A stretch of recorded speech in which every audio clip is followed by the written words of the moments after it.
সেটি সংক্ষিপ্তভাবে আলোচনা করব ইনশাআল্লাহ। প্রথমে আমরা দোয়ার গুরুত্ব, আহমিয়ত। দোয়া এটি স্বাভাবিকভাবে আমরা বুঝি, এবং এই দেশের মানুষ, বিশেষ করে বাংলাদেশের মানুষ দোয়া বুঝে না এরকম মানুষ নাই। কারণ এই দেশের মানুষ দোয়ার পাগল, সবচেয়ে বেশি দোয়ার পাগল। দোয়ার জন্য এই দেশের মানুষ অনুষ্ঠান করে। পৃথিবীর আর কোনো দেশের মানুষ দোয়ার অনুষ্ঠান করে না। বাংলাদেশে দোয়ার জন্য অনুষ্ঠান হয়, বিরাট বিরাট অনুষ্ঠান হয়, এবং শুক্রবারে জুমায় দোয়ার জন্য বিশাল তালিকা আসে, যেটা পৃথিবীর আর কোনো দেশে আসে না। যে অমুকের এই হয়েছে, অমুকের এই হয়েছে, অমুকের এই হয়েছে, শুধু দোয়া বিশাল এক লম্বা তালিকা আসে, যেটা বিশ্বের আর কোনো দেশে এরকম দোয়ার তালিকা আসে না। তাহলে বোঝা যায় এই দেশের মানুষ দোয়ার সাথে অনেক বেশি পরিচিত। আর যদি এই দেশের মানুষ শুনে যে কোথাও দোয়া হবে, সে মাইলকে মাইল দূরত্ব অতিক্রম করে দোয়ার জন্য দৌড় দেয়। মানে দোয়ার পাগল বাংলাদেশের মানুষ। এই জন্য দোয়া এটি আমাদের নিকটে খুবই পরিচিত একটি শব্দ। দোয়া মানে কোনো কিছু চাওয়া, প্রার্থনা করা, তলব করা, এটাকে বলা হয় শরীয়তের ভাষায় দোয়া। এই দোয়াটা আল্লাহর ইবাদতও, আবার এই দোয়ার মধ্যে শিরকও আছে। এই দোয়াটা করতে হবে কার কাছে? একমাত্র আল্লাহর কাছে, একমাত্র আল্লাহ সুবহানাহু ওয়া তাআলার কাছে। আল্লাহ সুবহানাহু ওয়া তাআলার কাছে যদি একমাত্র দোয়া করা হয়, সেটা তাওহীদ, সেটা ইবাদত, সেটা ইবাদতের কাজ। আর যখন আল্লাহ ছাড়া অন্য কারো কাছে, সেটা কোনো নবী রাসূল হইতে পারে, কোনো জিন হইতে পারে, কোনো ফেরেশতা হইতে পারে, কোনো গাছ হইতে পারে, কোনো পশু পাখি হইতে পারে, কোনো অলিয়া উলিয়া বুজুর্গ হইতে পারে, এই রকম কারো কাছে যদি কোনো কিছু চাওয়া হয়, দোয়া করা হয়, সেটা হবে শিরক। এই জন্য ইসলামে দোয়ার বিশাল একটা গুরুত্ব রয়েছে। এটা তাওহীদের একটা বহিঃপ্রকাশ দোয়াটা।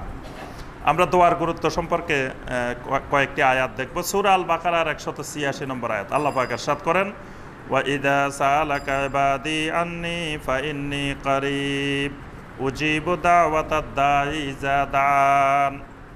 রব্বুল আলামিন বলেন, যখন আমার বান্দারা জিজ্ঞাসা করে আমার ব্যাপারে, ফাইন্নী করিব, তাহলে আপনি বলে দেন আমি তাদের অতি নিকটেই আছি। তাদের নিকটে আছি মানে আমার শ্রবণ শক্তি, আমার কুদরত, আমার এলেম, এগুলো তাদের নিকটেই। মানে তারা দোয়া করার আগেই আমি শুনে ফেলি। উজিব দাওয়াতাদ দাঈ ইযা দান, যখন কোনো ব্যক্তি দোয়া করে আমি ওই দোয়াকারীর দোয়ার সাথে সাথে সাড়া দিই। সুবহানাল্লাহ। ওই দোয়াকারী দোয়া শেষ করার আগেই আমি আল্লাহ সুবহানাহু ওয়া তাআলা তার সকল দোয়া শ্রবণ করে ফেলি। ফালিয়াস্তাজিবু লি ওয়াল ইউমিনু বি লাআল্লাহুম ইয়ারশুদুন। আমি যেমন তাদের দোয়ায় সাড়া দিই, তাদেরও উচিত তারা আমার দোয়ায় সাড়া দেওয়া। মানে আমি তাদেরকে যেই দিকে ডাকি, ঈমানের দিকে, ওয়াল ইউমিনু বি, যে তারাও আমার ডাকে ঈমান আনা উচিত। লাআল্লাহুম ইয়ারশুদুন, তাহলেই তারা হেদায়েতের রাস্তা পাবে, সঠিক রাস্তা পাবে। নবী সাল্লাল্লাহু আলাইহি ওয়াসাল্লাম ইরশাদ করেন, আবু দাউদ এবং তিরমিজির হাদিস, আদ-দুআউ হুয়াল ইবাদা। নবী সাল্লাল্লাহু আলাইহি ওয়াসাল্লাম বলেন দোয়া হলো ইবাদত। স্পষ্ট করে দিয়েছেন যে দোয়া এটি একটি ইবাদত। তাহলে ইবাদত করতে হয় শুধু আল্লাহর, আল্লাহ ছাড়া কারো ইবাদত করা যায় না। এখন কেউ যদি অহংকার করে দোয়া না করে, দোয়া না করাও গুনার কাজ, কারণ দোয়া না করা মানে ইবাদত না করা।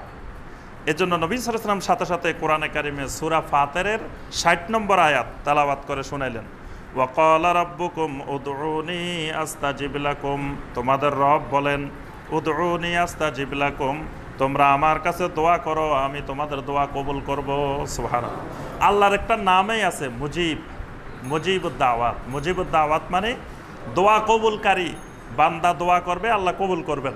এই কবুলকারী হিসাবে আল্লাহ পাকের একটা নামেই আল্লাহ পাক সিফাতে নাম নির্ধারণ করে রেখেছেন। ইন্নাল্লাযীনা ইস্তাকবিরুনা আন ইবাদাতি সাইয়াদখুলুনা জাহান্নামা দাখিরিন। কোনো ব্যক্তি যদি আমার ইবাদত করা থেকে অহংকার করে, তাহলে সে লাঞ্ছিত হয়ে জাহান্নামে যাবে। এখানে আমার ইবাদত থেকে অহংকার করে বলতে আল্লাহ পাক দোয়া না করাকে বুঝিয়েছেন। এখানে দোয়াকে আল্লাহ পাক ইবাদাতি, আমার ইবাদত বলছেন। এই জন্য নবী সাল্লাল্লাহু আলাইহি ওয়াসাল্লাম এই আয়াত দিয়ে দলিল দিলেন যে আদ-দুআউ ওয়াল ইবাদা, দোয়া একটি গুরুত্বপূর্ণ ইবাদত। খাওলা বিনতে সালাবা রাদিয়াল্লাহু তাআলা আনহা, মহিলা সাহাবী খাওলা বিনতে সালাবা, তার স্বামীর নাম হলো আউস ইবনে সামেত রাদিয়াল্লাহু তাআলা আনহু। এই মহিলা সাহাবী আল্লাহর কাছে দোয়া করেছিলেন। দোয়াটা এমনভাবে করেছিলেন যে আল্লাহ পাক সরাসরি তার দোয়া শুনেছেন এবং কোরআনের আয়াত নাজিল করে বলে দিছেন যে আমি ওই মহিলার দোয়া শুনছি। সুবহানাল্লাহ। মানে মহিলার দোয়া এত শক্তিশালী, এই খাওলা বিনতে সালাবা রাদিয়াল্লাহু তাআলা যেই দোয়া আল্লাহ পাক আরশে আজিম থেকে শুনেছেন এবং আল্লাহ পাক সাথে সাথে জবাবও দিছেন।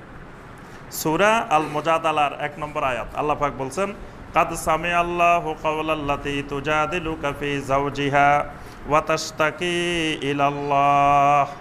আল্লাহ পাক ওই নারীর কথা শুনেছেন যেই নারী আপনার সামনে বিভিন্ন বিষয় নিয়ে কথাবার্তা বলছিল, মানে আপনাকে বারবার বলতেছিল যে ইয়া রাসূলুল্লাহ সাল্লাল্লাহু আলাইহি ওয়াসাল্লাম আমাকে এই ব্যাপারে সমাধান দিন। অর্থাৎ তার স্বামী তাকে জেহারের বিষয় বলছিল। যে জেহার হলো যে মানে তুমি আমার মায়ের মতো। জাহিলি যুগে এই কথা বললে তালাক হয়ে যেত। যদি কেউ স্ত্রীকে বলতো যে তুমি তো একবারে পুরো আমার মায়ের মতো, তোমার চেহারাটা আমার মায়ের মতো, তোমার ফিটটা আমার মায়ের মতো, এরকম যখন বলতো এটা তালাকের শব্দ ছিল। তো এখন তার স্বামী বৃদ্ধ বয়সে বলে ফেলছে যে এই খাওলা বিনতে সালাবাকে যে তুমি আমার মায়ের মতো। এখন ইসলামে এই ব্যাপারে এই পর্যন্ত কোনো সমাধান আসে নাই। তখন এই মহিলা সাহাবী এসেছেন নবী সাল্লাল্লাহু আলাইহি ওয়াসাল্লামের কাছে, এসে বললেন যে ইয়া রাসূলুল্লাহ সাল্লাল্লাহু আলাইহি ওয়াসাল্লাম আমার স্বামী একেবারে বৃদ্ধ মানুষ, আমিও বৃদ্ধ মানুষ, আমার জীবনে সব শেষ করে দিয়েছি। এখন যদি আমি আলাদা হয়ে যাই তা আমি তো বা যেভাবে হোক থাকবো, কিন্তু এই আউস ইবনে সামেত তিনি তো আমার সহযোগিতা ছাড়া, উনি আমার সেবা ছাড়া উনি থাকতেই পারবে না। তাহলে এই ব্যাপারে ইসলামের সমাধান কি? নবী সাল্লাল্লাহু আলাইহি ওয়াসাল্লাম বললেন অপেক্ষা করো যে আল্লাহর পক্ষ থেকে এই ব্যাপারে সমাধান আসুক, তারপরে জানাবো।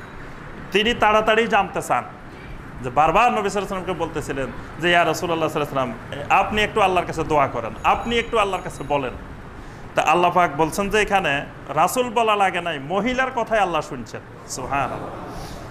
তো পরে আয়েশা রাদিয়াল্লাহু তাআলা এই আয়াত নাজিলের পরে আয়েশা রাদিয়াল্লাহু তাআলা বলতেছেন, মুসনাদ ইমাম আহমদের হাদিস, ওয়াল্লাহি লাকাদ কুনতু ফি জানিবিল গুরফা ফামা সামিতু হাওয়ারাল মুজাদালা ওয়া সামিআহুল্লাহু মিন ফাওকি সাব'i সামাওয়াত। আয়েশা রাদিয়াল্লাহু তাআলা বলেন, যখন ওই মহিলা খাওলা বিনতে সালাবা নবী সাল্লাল্লাহু আলাইহি ওয়াসাল্লামের সাথে কথা বলতেছিলেন, আমি তার পাশের কক্ষে ছিলাম, পাশের রুমে ছিলাম। আমি ওই মহিলার কথা শুনি নাই আল্লাহ রসুলের সাথে কথা বলার সময়, কিন্তু আল্লাহ রাব্বুল আলামিন সপ্তম আকাশের উপর থেকে আরশে আজিম থেকে ওই মহিলার কথা শুনেছেন। সুবহানাল্লাহ। আমি পাশের রুমে, এই পাশে আর এই পাশে, সেখান থেকে আমি মহিলার কথা শুনতে পারি নাই, আর আল্লাহ রাব্বুল আলামিন আরশে আজিম থেকে ওই মহিলার কথা শুনেছেন। সুবহানাল্লাহ। তাহলে দোয়া, মুমিন যখন দোয়া করে সেই দোয়া আল্লাহ রাব্বুল আলামিন আরশে আজিম থেকে শুনেন। দোয়ার ফজিলত, দোয়ার কয়েকটি গুরুত্বপূর্ণ ফজিলত আছে। একটি ফজিলত হলো ইন্নাদ দোয়া তাআতুন লিল্লাহি ওয়া ইমতিসালুল লিআওয়ামিরিহি। দোয়ার মাধ্যমে আল্লাহর আনুগত্য করা হয়, আল্লাহর নির্দেশ পালন করা হয়। কারণ আল্লাহ পাক দোয়া করার জন্য নির্দেশ দিয়েছেন। সূরা আল আরাফের 29 নম্বর আয়াত আল্লাহ পাক বলছেন, ওয়াদউহু মুখলিসিনা লাহুদ্দিন।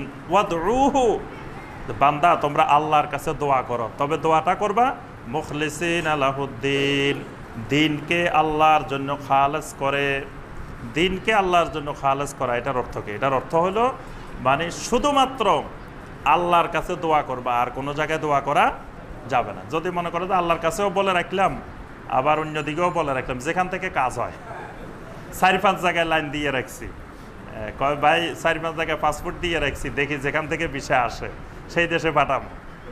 তাই যদি এরকম 4-5 জায়গায় দিয়ে রাখো, আল্লাহ বলছে এইরকম দোয়া আমার কাছে করবা না। আমার কাছে করতে হলে ওয়াদউহু মুখলিসিনা লাহুদ্দিন, শুধুমাত্র দিনকে আমার জন্য খালেস করে আমার কাছে দোয়া করবে। এক জায়গায় দিতে হবে, কয়েক জায়গায় দেওয়া যাবে না। আসসালামাতু মিনাল কিবির, দোয়ার বড় ফজিলত হলো এটা অহংকার থেকে আল্লাহ রক্ষা করে। মানে যত বেশি আল্লাহর কাছে দোয়া করা হবে, তত নিজেকে আল্লাহর কাছে ক্ষুদ্র হিসাবে আল্লাহর কাছে পেশ করা হবে, যেটা আল্লাহ পাক সূরা ফাতিরের 60 নম্বর আয়াতে বলছেন, ইন্নাহু সাবাবুন লিদাফি গাদাবিল্লাহ। আল্লাহর গজব থেকে, আল্লাহর ক্রোধ থেকে রক্ষা পাওয়ার বড় মাধ্যম হলো দোয়া। তিরমিজির হাদিসে আল্লাহ রাসূল সাল্লাল্লাহু আলাইহি ওয়াসাল্লাম বলছেন, মাল্লাম ইয়াসআলিল্লাহ ইয়াকদিবু আলাইহি, যে ব্যক্তি আল্লাহর কাছে কিছু চায় না, আল্লাহ তার উপরে অসন্তুষ্ট হন। কেউ যদি আল্লাহর কাছে কিছুই চায় না, দোয়াই করে না, তা আল্লাহ পাক এই লোকের প্রতি অসন্তুষ্ট হন। আল্লাহ পাক চান যে আল্লাহর বান্দা সবসময় আল্লাহর কাছে ছাক। আন্নাহু সাবাবুন লিদাফিল বালা ক্বাবলা নুজুলিহি ওয়া বাদা নুজুলিহি। কোনো বিপদ আপদ মুসিবত এটা নাজিলের আগে নাজিলের পরে এটা দূর করার বড় মাধ্যম হলো দোয়া। আল্লাহ রাসূল সাল্লাল্লাহু আলাইহি ওয়াসাল্লাম হাদিসের মধ্যে বলেন, সহিহ ইবনে হিব্বানের হাদিস, লা ইয়ারুদ্দুল কাদারা ইল্লা দুআ, লা ইয়ারুদ্দুল কাদারা ইল্লা দুআ। নবী সাল্লাল্লাহু আলাইহি ওয়াসাল্লাম বলেন, দোয়া ছাড়া আর কোনো কিছু কাদারকে পরিবর্তন করতে পারে না, তাকদীরকে পরিবর্তন করতে পারে না। এখানে নবী সাল্লাল্লাহু আলাইহি ওয়াসাল্লাম দোয়ার গুরুত্ব বুঝিয়েছেন যে দোয়া এমন একটি জিনিস যেটা বিপদ আপদ সব কিছুকে দূরীভূত করে দিতে পারে। এরপরে দোয়ার বড় একটি মাধ্যম হলো লিসুবাতে ওয়ান নাসার, অর্থাৎ বিপদ আপদে দৃঢ় থাকা, আল্লাহর সাহায্য পাওয়া, এটার বড় মাধ্যম হলো দোয়া। সূরা আল বাকারা 250 নম্বর আয়াত, ক্বালু রাব্বানা আফরিগ আলাইনা সাবরান ওয়া সাব্বিত আকদামানা ওয়ানসুরনা আলাল কাওমিল কাফিরিন। কোরআনে কারীমে এরকম অনেক দোয়া আল্লাহ পাক শিখিয়েছেন যে আল্লাহ তুমি আমাদের কদমগুলোকে সাবেত রাখো আর আমাদেরকে কাফের জাতির উপরে সাহায্য করো, বিজয় দান করো। আদ-দুআ মাফজাউল মাজলুমিন ওয়া মালজাউল মুস্তাদাফিন। মাজলুমদের, দুর্বলদের, অসহায়দের ভরসা স্থল, কেন্দ্রস্থল, আশ্রয়স্থল হলো একমাত্র দোয়া। মানে মাজলুমের আর কোথায় যাওয়ার রাস্তা নাই, মাজলুমের সর্বশেষ আশ্রয়স্থল হলো দোয়া। এজন্য নবী সাল্লাল্লাহু আলাইহি ওয়াসাল্লাম বলেন, ওয়াত্তাকি দাওয়াতাল মাজলুম ফাইন্নাহু লাইসা বাইনাহা ওয়া বাইনাল্লাহি হিজাব। নবী সাল্লাল্লাহু আলাইহি ওয়াসাল্লাম বলেন, খবরদার মাজলুমের বদদোয়া থেকে তোমরা নিজেদেরকে বাঁচিয়ে রাখো, কারণ মাজলুম আল্লাহর কাছে যে বদদোয়া করেন সেই বদদোয়ার মধ্যে আর আল্লাহর মধ্যে কোনো হেজাব থাকে না, কোনো পর্দা থাকে না। আল্লাহ পাক সরাসরি মাজলুমের দোয়া শুনেন। সুবহানাল্লাহ। তাহলে আমরা এই আয়াত এবং হাদিসগুলোর মাধ্যমে বুঝতে পারলাম যে দোয়া অনেক ফজিলতময়, অনেক গুরুত্বপূর্ণ আমাদের জন্য। শুরুতুদ দোয়া, দোয়া আল্লাহ সুবহানাহু ওয়া তাআলা কবুল করার জন্য কি কি শর্ত, মানে কিভাবে দোয়া করলে আল্লাহ সুবহানাহু ওয়া তাআলা কবুল করেন। 1 নম্বর শর্ত যেটি, সেটি হলো ইয়ামবাগি লিদ-দাঈ আন ইয়াকুনা আলিমান বিআন্নাল্লাহা ওয়াহদাহু ওয়াল কাদিরু আলা ইজাবাতিহি। 1 নম্বর শর্ত হলো তাওহীদুল ইবাদাহ, অর্থাৎ এই বিশ্বাস তার দৃঢ় থাকতে হবে যে শুধুমাত্র আল্লাহ সুবহানাহু ওয়া তাআলাই আমার দোয়ার জবাব দিতে পারেন, সাড়া দিতে পারেন। মানে আমার দোয়ায় শুধু আল্লাহই কিছু করতে পারেন, আর কেউ কিছু করার ক্ষমতা নাই। এই বিশ্বাস যতক্ষণ দৃঢ় না হবে ততক্ষণ আল্লাহ কোনো দোয়া কবুল করবেন না। যদি এরকম বিশ্বাস হয় যে খাজা বাবার কাছেও কিছু করি, খাজা বাবাও কিছু দিতে পারে, অমুক বুজুর্গও দিতে পারে, অমুক অলিয়া উলিও দিতে পারে, অমুক জায়গায়ও দিতে পারে, এইরকম বিশ্বাস যদি হয় তো সেই দোয়া আল্লাহ সুবহানাহু ওয়া তাআলা কবুল করবেন না। সূরা নমলের 62 নম্বর আয়াতে আল্লাহ পাক বলছেন, আম্মা ইউজিবুল মুত্তাররা ইযা দাআহু ওয়া ইয়াকশিফুস সু। আল্লাহ পাক বলছেন, কে সে যখন কোনো দুর্বল ব্যক্তি, যখন কোনো অসহায় ব্যক্তি দোয়া করে সেই দোয়ার ডাকে সাড়া দিবে সেই কে, ওয়া ইয়াকশিফুস সুআ, এবং বিপদ আপদ দূর করে দিবে সেই কে। আল্লাহ পাক জানতে চাইছেন আমাদের কাছে সেই বেটা কে, আল্লাহ প্রশ্ন করতেছেন। আম্মা ইউজিবুল মুত্তাররা ইযা দাআহু, বান্দা যখন দোয়া করবে, বান্দার দোয়ার ডাকে সাড়া দিবে আর বান্দার বিপদ আপদ দূর করবে সে কে। মানে আমি আল্লাহ সুবহানাহু ওয়া তাআলা এরকম কাউকে ক্ষমতা দিই নাই, আমি আল্লাহ ছাড়া আর কেউ নাই যে কারো দোয়ার জবাবে সাড়া দিতে পারে অথবা তার বিপদ আপদ দূর করে দিতে পারে। আল্লাহ ইয়াদুয়া ইল্লাল্লাহ। 2 নম্বর শর্ত হলো আল্লাহ ছাড়া আর কারো কাছে দোয়া করা যাবে না। সূরা আল জিনের 18 নম্বর আয়াত আল্লাহ পাক বলেন, ওয়া আন্নাল মাসাজিদা লিল্লাহ ফালা তাদউ মাআল্লাহি আহাদা। আল্লাহ পাক বলেন, ওয়া আন্নাল মাসাজিদা লিল্লাহ, মসজিদগুলা হলো শুধুমাত্র আল্লাহর। মসজিদ কার? আল্লাহ। মসজিদ কোনো ব্যক্তির কারো নয়। মসজিদ হলো ওয়া আন্নাল মাসাজিদা লিল্লাহ, মসজিদ হলো আল্লাহর। সুতরাং আল্লাহর মসজিদ থেকে আল্লাহর কোনো বান্দাকে বের করে দেওয়ার কোনো অধিকার কারো আছে? এখন আমরা এই মসজিদে যদি কোনো শিয়া মুসলিম যদি নামাজ আদায় করতে আসে, তাকে আমরা শিয়া হওয়ার কারণে বের করে দিতে পারবো? এই অধিকার আল্লাহ পাক দিছে? বা কোনো সুদখোর নামাজ পড়তে আসছে, তাকে বের করে দেওয়ার অধিকার আছে? কোনো ঘুষখোর আসছে, কোনো জানাকারী নামাজ পড়তে আসছে, ইমাম সাহেবকে বলতে পারবো এই ভাই আপনি তো জানাকারী, আপনি তো সুদখোর, আপনি তো ঘুষখোর, আপনি মসজিদে আসছেন কেন? এরকম বের করে দেওয়ার অধিকার আছে? দেখেন আল্লাহ সুবহানাহু ওয়া তাআলা যদি তাদেরকেই ক্ষমতা দেন যারা ক্ষমতা রাখার মতো, আল্লাহর জমিনকে সুন্দরভাবে রাখার মতো যোগ্যতা যাদের আছে, আল্লাহ তাদেরকে ক্ষমতা দেন। এই কথাটা আমরা অনেক দিন আলোচনা করছি যে আপনি একটা জমি বর্গা দিবেন, একজন মুসলিমও আছে অমুসলিমও আছে, মুসলিমটা জমিতে ফসল লাগাই বাড়িতে ঘুমাই থাকবে, কোনো খোঁজখবরে নেবে না, ফসল কাটার সময় জমিনে কোনো দানে পাইলেন না। আরেকজন অমুসলিম ফসলটা লাগাই, সে সারা ৩-৪ মাস ধরে পরিচর্যা করবে, খোঁজখবর নেবে, রাত দিন সেটার পিছনে পরিশ্রম করবে, করার পরে সেখান থেকে সে ভালো পরিমাণ একটা দান পাইল, আপনাকেও কিছু দিল, সেও নিল। এখন পরবর্তী বছর আপনি বর্গা দেওয়ার সময় ওই মুসলমানটাকে দিবেন না হিন্দুটাকে দিবেন? হিন্দুটাকে দিবেন, যে আমার জমিন যে ভালো করে চাষ করতে পারে তাকেই দেওয়া হবে। আল্লাহর এই জমিন, আল্লাহ পাক চান যে আল্লাহর এই জমিন সুন্দরভাবে সাজায় গুছায় থাকবে। এই সাজিয়ে গুছিয়ে সুন্দর করে রাখার দায়িত্ব যারা পালন করতে পারবে, তারা কি হিন্দু না বৌদ্ধ না ইহুদি না খ্রিস্টান, এটা আল্লাহ দেখবেন না। আল্লাহ পাক তাদেরকে জমিনের দায়িত্ব দেন, তাদেরকে আল্লাহ পাক ক্ষমতা দেন যারা আল্লাহর জমিনকে সুন্দর করে রাখতে পারে। দেখেন আল্লাহ পাক আমাদেরকে, এই আলেম ওলামাদেরকে একটা মসজিদের পরিচালনা করার ক্ষমতাও দেন নাই। মসজিদের ক্ষমতাও কিন্তু আমাদের নাই, মসজিদের ক্ষমতা থাকে অন্যদের হাতে। দেখা যায় মসজিদ কমিটি থাকে, মোতাওয়াল্লি থাকে, অনেক ক্ষমতাধর ব্যক্তিরা থাকেন, তাদের হাতে ক্ষমতা থাকে। আমাদের হাতে মসজিদের ক্ষমতাও নাই। কারণ মসজিদের ক্ষমতাও যদি আল্লাহ আমাদেরকে দিত, তাহলে আমরা এমন স্বৈর শাসন চালাইতাম মসজিদে, আমাদের বিপরীত মতের কেউ আসলে মসজিদ থেকে বের করে দিতাম। মসজিদে আপনারা কেউ নামাজে পড়তে পারতেন না যদি আমাদের হাতে মসজিদের ক্ষমতা থাকতো। সাধারণ একজন মুসলিম যদি মাঝে মধ্যে একটু আমিনটা জোরে বলে, তারপরে একটু রাফলিয়াদান করে, মানে আমার মতের ব্যতিক্রম একটু যদি সলাত আদায় করে, তাকেই মসজিদ থেকে বের করে দিচ্ছি এবং উস্কানি দিয়ে মুসল্লিদের মধ্যে আমরা সংঘর্ষ লাগাই দিচ্ছি যে এদেরকে বের করে দেন। দেখেন এই ক্ষমতাটাও আল্লাহ দেন নাই, সেখানেও আমাদের এই দাপট। যদি ক্ষমতা দিত তাহলে আমরা কি করতাম? এই দেশে আমাদের মতের বাহিরের মনে কাউকে আর থাকতে দিতাম না। তো আল্লাহ পাক বলতেছেন ওয়া আন্নাল মাসাজিদা লিল্লাহ, এই মসজিদ আল্লাহ, আল্লাহর সকল বান্দার অধিকার আছে এই মসজিদে। এই মসজিদে অমুসলিমও আসতে পারে। নবী সাল্লাল্লাহু আলাইহি ওয়াসাল্লামের যুগে মসজিদে অমুসলিম আসে নাই? খ্রিস্টানেরা মসজিদে নববীতে আসেন নাই? অনেক অমুসলিম নবী সাল্লাল্লাহু আলাইহি ওয়াসাল্লামের কাছে আসছেন মসজিদে নববীতে। নবী সাল্লাল্লাহু আলাইহি ওয়াসাল্লামের সামনে মসজিদে নববীতে পেশাব করে দিছে, দিছে না? এই হাদিস তো সবাই জানেন। নবী সাল্লাল্লাহু আলাইহি ওয়াসাল্লাম তাকে বের করে দিছেন, তাকে সাহাবায়ে কেরাম বরং তাকে নিষেধ করতে গেছে। নবী সাল্লাল্লাহু আলাইহি ওয়াসাল্লাম বলছে খবরদার, তাকে নিষেধও করিও না, সে প্রস্রাব করে শেষ করুক। মসজিদে নববীর মতো জায়গায় দাঁড়ায় দাঁড়ায় সে প্রস্রাব করে দিচ্ছে, তাও নবী সাল্লাল্লাহু আলাইহি ওয়াসাল্লাম তাকে বের করে দিলেন না। তাহলে আল্লাহর মসজিদ থেকে কোনো আল্লাহর বান্দাকে বের করে দেওয়ার অধিকার এটা আল্লাহ পাক কাউকে দেন নাই। আল্লাহ পাক বলছেন ফালা তাদউ মা আল্লাহি আহাদা, মসজিদ আল্লাহর, সুতরাং আল্লাহর মসজিদে আল্লাহ ছাড়া কারো কাছে দোয়া করা যাবে না।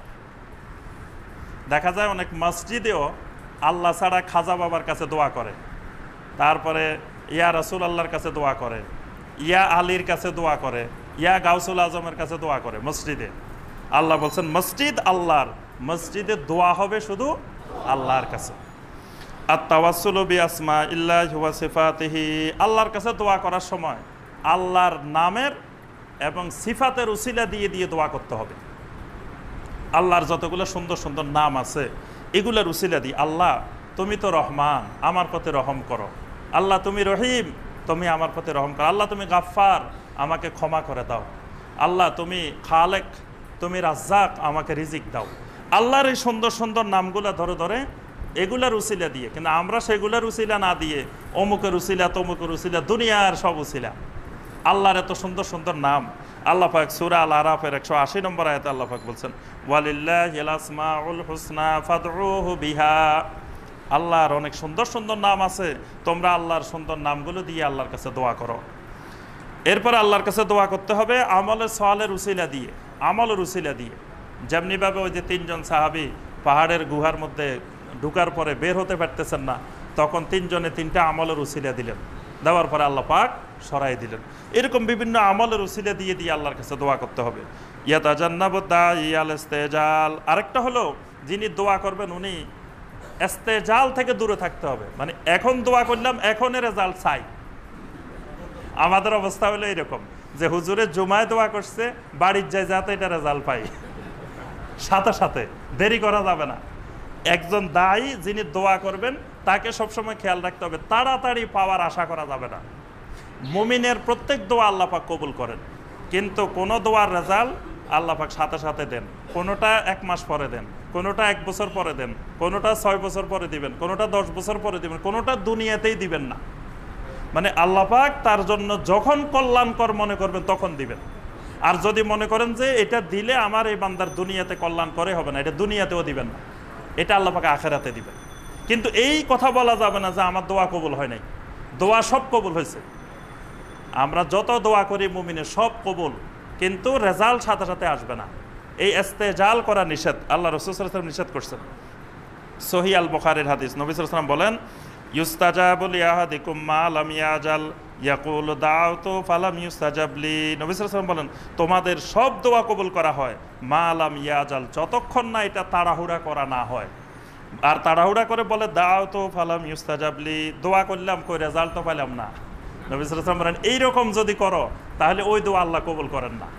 মানে আল্লাহ দোয়া করবা আর সাথে সাথে দিয়ে দিব, এইরকম কাজ আল্লাহ করেন না। যেমন আমরা ওই যে মানত করার সময় করি, মানত করার সময় বলি কি যে আল্লাহ তুমি যদি আমার এই কাজ করে দাও আমি 5 দিন রোজা রাখবো, আল্লাহ যদি তুমি আমার এই কাজ করে দাও তো একটা ছাগল আমি তোমার রাস্তায় দিব। অর্থাৎ তোমার সাথে আমার চুক্তি হলো তুমি আমার কাজ করবা, আমি তোমার কাজ করব, তুমিও করবা না আমিও করবো না।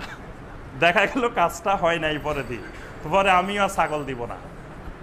এটা হলো আল্লাহর সাথে শর্ত আরোপ করা। এরকম শর্ত আরোপ করা যাবে না। আল্লাহ সুবহানাহু ওয়া তাআলার কাছে বলতে হবে, আল্লাহ তুমি এই কাজ করতে পারো, এই ক্ষমতা তোমার আছে, খালি আমার এই কাজটা করে দিতেই হবে, আর দাও আর না দাও আমি ছাগল একটা দিবই। এরকম করতে হবে যে আল্লাহ তোমার উদ্দেশ্যে আমি একটা ছাগল মানত করলাম, এটা দিবই। তুমি যদি আমার কল্যাণ মনে করো দাও, কল্যাণ না মনে করলে দিও না। কিন্তু দেওয়ার ক্ষমতা 100% তোমার আছেই, এই ব্যাপারে আমার কোনো সন্দেহ নাই। কিন্তু ওইরকম শর্ত আরোপ করা যাবে না, শর্ত আরোপ করে মান্নত করা যাবে না। তো এইরকম দোয়ার ক্ষেত্রেও এরকম বলা যাবে না যে দোয়া করেই কবুল হয় না, তো এরকম তাড়াহুড়া করা যাবে না। আইয়ু হোসেনা দাইয়াজ্জন্নু বিল্লাহ, আল্লাহর ব্যাপারে সুধারণা রাখতে হবে। নবী সাল্লাল্লাহু আলাইহি ওয়াসাল্লাম বলেন, উদউল্লাহ ওয়া আনতুম মুকিনুনা বিল ইজাবা, তুমি এমনভাবে দোয়া করো যে তুমি এই ব্যাপারে ইয়াকিন থাকবে যে আমার দোয়া কবুল হয়েছে। এরকম কবুল হওয়ার ইয়াকিন নিয়ে তুমি দোয়া করবে। এতাবাতুল মা কালওয়াল মালবাস, দোয়ার ক্ষেত্রে বড় একটা শর্ত হলো হালাল রিজিক লাগবে, হালাল খাবার, হালাল পোশাক। হালাল খাবার, হালাল পোশাক না হইলে, হালাল রিজিকের না হইলে, তাহলে আল্লাহ পাক কোনোদিন কোনো দোয়া কবুল করবেন না। নবী সাল্লাল্লাহু আলাইহি ওয়াসাল্লাম স্পষ্ট বলছেন, ইন্নাল্লাহা তাআলা তাইয়্যিবুন লা ইয়াকবালু ইল্লা তাইয়্যিবা, আল্লাহ পাক পবিত্র, আল্লাহ হালাল রিজিক বক্ষণকারী ছাড়া কারো ইবাদত, কোনো ইবাদত আল্লাহ কবুল করেন না। সেখানে নবী সাল্লাল্লাহু আলাইহি ওয়াসাল্লাম বলছেন যে এক ব্যক্তি মরুভূমির মধ্যে ছিন্ন ছিন্ন অবস্থায়, মানে দোয়া কবুলের একেবারে না গালে, খালি আল্লাহ বলার আগেই কবুল হয়ে যাবে, এরকম অবস্থার মধ্যে আছে, কিন্তু সে বারবার দোয়া করতেছে, আল্লাহ সাড়া দিচ্ছেন না। কারণ হলো মাতামুহু হারামুন ওয়া মাশরাবুহু হারামুন ওয়া মালবাসুহু হারামুন, তার খাবার হারাম, তার পানীয় হারাম, তার লেবাস হারাম। ফাআন্না ইউস্তাজাবু লিযালিক, কেমন করে আল্লাহ পাক তার দোয়া কবুল করবেন? তার সব হারাম, হারাম রিজিক বক্ষণ করে। এই জন্য হারাম রিজিক বক্ষণ করে যত দোয়া করা হোক, আল্লাহর ঘরের গিলাপ ধরে কান্নাকাটি করা হোক, তারপরে আপনি হাজরে আসওয়াদ ধরে কান্নাকাটি করা হোক, কোনো দোয়া আল্লাহ রাব্বুল আলামিন কবুল করবেন না। আর দোয়ার মধ্যে ইখলাস থাকতে হবে। আগে যেটা বলছি যে আল্লাহ পাক বলছে ফাদউল্লাহ মুখলিসিনা লাহুদ্দিন, খালেসভাবে শুধুমাত্র আল্লাহর কাছে দোয়া করতে হবে। দোয়ার সংক্ষিপ্ত কয়েকটি আদব বলে আমরা শেষ করে দিচ্ছি। দোয়ার কয়েকটি গুরুত্বপূর্ণ আদব, দোয়া করার সময় এই আদবগুলো রক্ষা করতে হবে। আদব হলো ইফতিতাহুদ দোয়া বিহামদিল্লাহি তাআলা ওয়া সানা আলাইহি, দোয়া শুরু করতে হবে আল্লাহর হাম দিয়ে, আল্লাহর প্রশংসা দিয়ে। মানে দোয়ার শুরুতে আলহামদুলিল্লাহি রাব্বিল আলামিন, আল্লাহর প্রশংসা দিয়ে। এজন্য দেখেন সূরা আল ফাতিহার আরেক নাম হলো সূরাতুদ দোয়া, এটা কিন্তু দোয়ার সূরা। সেটা শুরু হয়েছে কিভাবে? আলহামদুলিল্লাহি রাব্বিল আলামিন। এইটা দোয়া করার আদব শিখেছেন আল্লাহ পাক। যে দোয়া করতে হলে আগে আমার প্রশংসা করে তারপরে দোয়া শুরু করতে হবে। তারপরে আমরা সানা পড়ি না, এই সানা হলো দোয়া, দোয়া হলো ইস্তেফতা। সেই সানাও সুবহানাকা আল্লাহুম্মা বিহামদিকা, আল্লাহর হাম, আল্লাহর সুবহান দিয়ে শুরু করতে হবে। তারপরে আপনার এই আম্বিয়া আলাইহিমুসসালাম যে দোয়া করছেন, নবীদের যে দোয়াগুলো, ইউনুস আলাইহিস সালাম যে দোয়া করছেন, লা ইলাহা ইল্লা আনতা সুবহানাকা, লা ইলাহা ইল্লা আনতা, আল্লাহর তাওহীদের ঘোষণা দিয়ে তারপরে দোয়া করছেন। প্রথমে শুরুতে লা ইলাহা ইল্লা আনতা, হে আল্লাহ তুমি ছাড়া সত্যিকারের কোনো মাবুদ নাই। আরেকটি বিষয় খেয়াল রাখতে হবে যে আল্লাহর কাছে আপনি চাওয়ার থেকে আল্লাহর প্রশংসা করা উত্তম। মানে আপনি শুধু আল্লাহর তাসবিহ বর্ণনা করতে থাকবেন, কিছু চাইবেন না। তা আপনার কি কি দরকার এটা কিন্তু আল্লাহ পাক জানেন। আপনার মনে কি নড়াচড়া করতেছে আপনি বলতেছেন না, আপনি খালি বলতেছেন আল্লাহ আপনি তো পবিত্র, আপনি তো সুবহানাল্লাহি ওয়া বিহামদিহি সুবহানাল্লাহিল আযীম, লা ইলাহা ইল্লাল্লাহু ওয়াহদাহু লা শারীকা লাহু, লাহুল মুলকু ওয়া লাহুল হামদু ওয়া হুয়া আলা কুল্লি শাইইন কাদির। আপনি খালি আল্লাহর প্রশংসা করতে আছেন, কিন্তু আপনার কি দরকার বলতেছেন না। এই জন্য আরাফার ময়দানে শ্রেষ্ঠ দোয়া, নবী সাল্লাল্লাহু আলাইহি ওয়াসাল্লাম বলছে খায়রুদ দোয়ায়ে দোয়া আরাফা। আরাফার শ্রেষ্ঠ দোয়া কোনটা? লা ইলাহা ইল্লাল্লাহু ওয়াহদাহু লা শারীকা লাহু, লাহুল মুলকু ওয়া লাহুল হামদু ওয়া হুয়া আলা কুল্লি শাইইন কাদির। এটার মধ্যে কি কিছু চাওয়া আছে যে আল্লাহ আমাকে এটা দেন, এটা দেন, এটা দেন? কিছু আছে? কিচ্ছু নাই। খালি আল্লাহ আপনি ছাড়া কোনো সত্যিকারের মাবুদ নাই। তারপরে লাহুল মুলকু ওয়া লাহুল হামদু, যে সমস্ত প্রশংসা আপনার, সমস্ত রাজত্ব আপনার, ওয়া হুয়া আলা কুল্লি শাইইন কাদির, আপনি সব কিছুর উপরে ক্ষমতাবান। তা একজন আরাফার ময়দানে খালি এটাই বলতেছে, কিন্তু তার নিজের জন্য কিন্তু কিছু চাইলো না। কিন্তু এই দোয়াটাকে নবী সাল্লাল্লাহু আলাইহি ওয়াসাল্লাম বলছে সর্বশ্রেষ্ঠ দোয়া। এটা আমিও বলতেছি, নবীরাও বলছে, সমস্ত নবীরা বলছে। তাহলে এটার অর্থ কি? অর্থ হলে আপনি শুধু আল্লাহর প্রশংসা করতে থাকবেন, আল্লাহর তাওহীদ বর্ণনা করতে থাকবেন। আল্লাহ আপনার কি দরকার সব জানে, ওটা আপনি বলা লাগবে না, বলা ছাড়া আল্লাহ আপনাকে দিয়ে দিবেন। এটা হলো দোয়ার বড় একটি আদব, যে আপনি বলা ছাড়া। কারণ আল্লাহ পাক আলিমুম বিজাতিস সুদূর, আপনার অন্তরের সব খবর সব আল্লাহ রাব্বুল আলামিন জানেন। আল ইকরারু বিযামবি ওয়াল খাতিয়া, দোয়া করার সময় আল্লাহর কাছে নিজের গুনাহ, নিজের অপরাধের স্বীকৃতি দেওয়া। যেমন আদম আলাইহিস সালাম, হাওয়া আলাইহিস সালাম দোয়া করছেন রব্বানা যালামনা আনফুসানা, শুরুই করছেন রাব্বুল আলামিন আমরা তো আমাদের নফসের উপরে জুলুম করে ফেলছি। এই যে নিজেরা অপরাধ করছেন, এটা স্বীকার করে দোয়া করা। তারপরে সকল নবীদের দোয়া দেখেন এরকমই। তারপরে ইউনূস আলাইহিস সালামের দোয়ার মধ্যে লা ইলাহা ইল্লা আনতা সুবহানাকা ইন্নী কুনতু মিনাজ জালিমিন, আল্লাহ আমি তো জুলুম করে ফেলছি। মানে নিজের গুনাহ অপরাধের স্বীকৃতি দিয়ে দোয়া করা, এটা দোয়ার আদব। আর দোয়ার মধ্যে তাদাররু, খুশু, রহবা, যে একেবারে অনুনয় বিনয় করে ভীত সন্ত্রস্ত হয়ে আল্লাহর কাছে দোয়া করা। আর ইস্তিকবালুল কিবলা, আর সম্ভব হলে সাধারণ দোয়াগুলোর মধ্যে কিবলামুখী হওয়া। তবে সব জায়গায় কিবলামুখী হওয়া জরুরি বিষয় না। যেমন ওই যে জামারা পাথর মারার পরে আপনি যখন দোয়া করবেন তখন কিবলামুখী হয়ে দোয়া করাটা সুন্নত। তারপরে সাফা মারওয়ার মধ্যে যখন দোয়া করবেন সেই দোয়াটা কিবলামুখী হয়ে দোয়া করা সুন্নত। এরকম অনেকগুলো দোয়া আছে। তারপরে আপনি মুজদালিফায় যখন দোয়া করবেন কিবলামুখী হয়ে দাঁড়িয়ে দোয়া করবেন।